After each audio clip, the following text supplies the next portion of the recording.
Hey, I just want to talk about our senior project. I wanted to make sure that the people that originally were involved in the decision making and project ideas aren't feeling left out or anything.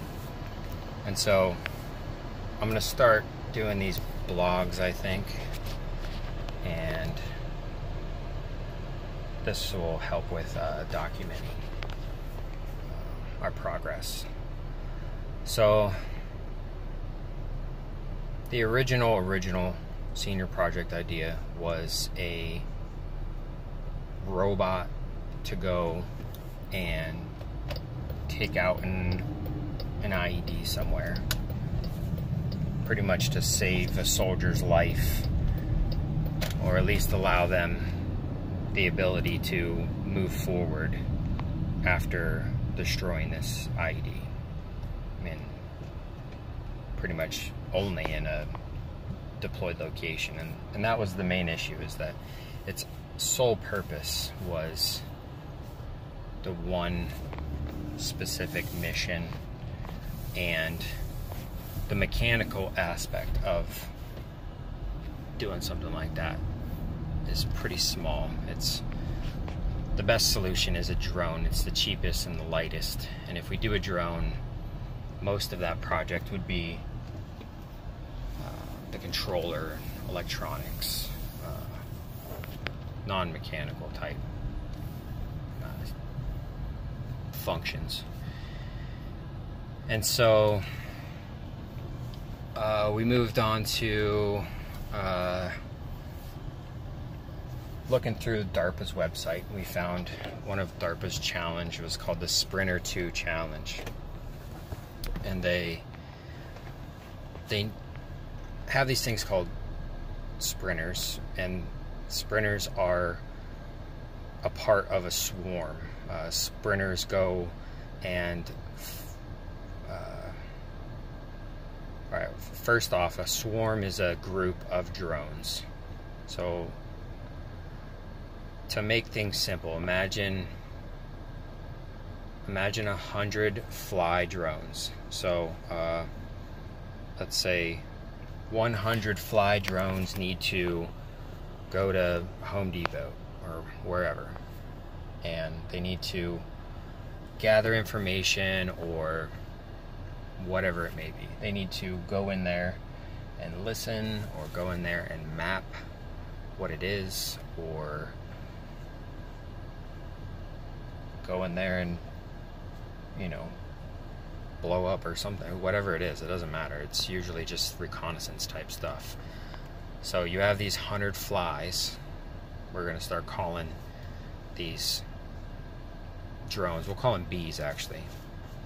So we have these 100 bees that are actually robotic drones, and out of the 100 bees, 50, we'll just make that number up, we'll say 50 need to be in the zone being inside of Home Depot at all times. If 50 need to be in Home Depot and 50 are outside of Home Depot charging in some, we'll say like a bucket, then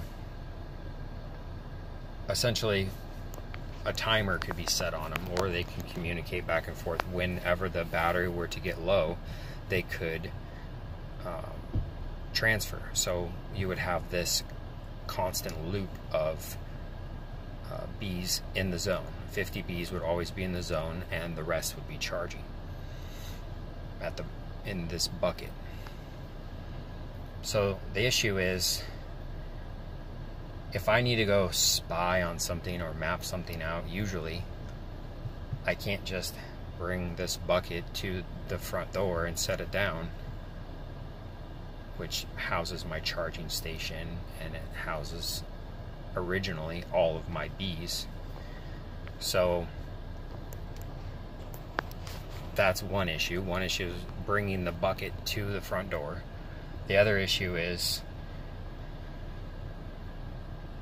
if I can't bring it, it's also unrealistic to fly these bees from my faraway location to the thing I need to look at, because they're small, and small means little battery, and little battery means doesn't last very long.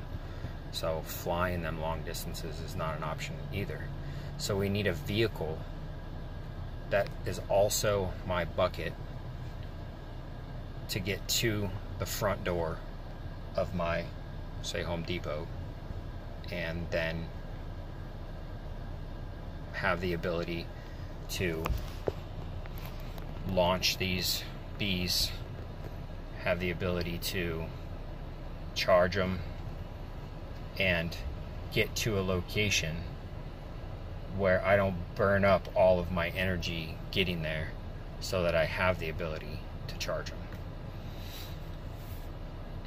So that the DARPA challenge is actually a coding challenge. So we're taking a portion of it that involves original ideas of vehicles of deploying swarms. So it's not the challenge itself, it's a portion of the challenge.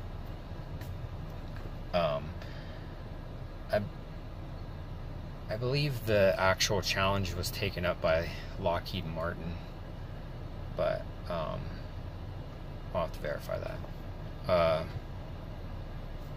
So that is our project. That was the idea that we decided to take on as the problem, and then we want to build a bot that can solve that problem.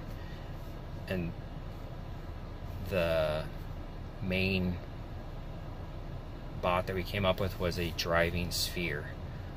There's like a Star Wars HB3 or HB something that is a sphere that drives. So our idea is a driving sphere, but not with the driving system that remote controlled vehicle you can buy at like Target has. That thing will suck up a lot of juice. It's essentially an RC car inside of a sphere. And if you imagine a sphere, I don't have a ball with me, but if you imagine a sphere with an RC car on the bottom of the sphere and a pipe that is attached to the top of the RC car and touches the top of the sphere to keep the wheels like mounted to the bottom, that is the easiest solution, because I can just drive an RC car inside of this thing and it would be just like driving a car. But it also it doesn't have a platform. Where are you going to put these bees in a sphere that's constantly tumbling around? So we came up with another solution to this issue. So for this video, I'm gonna try to keep these to 10-minute videos. So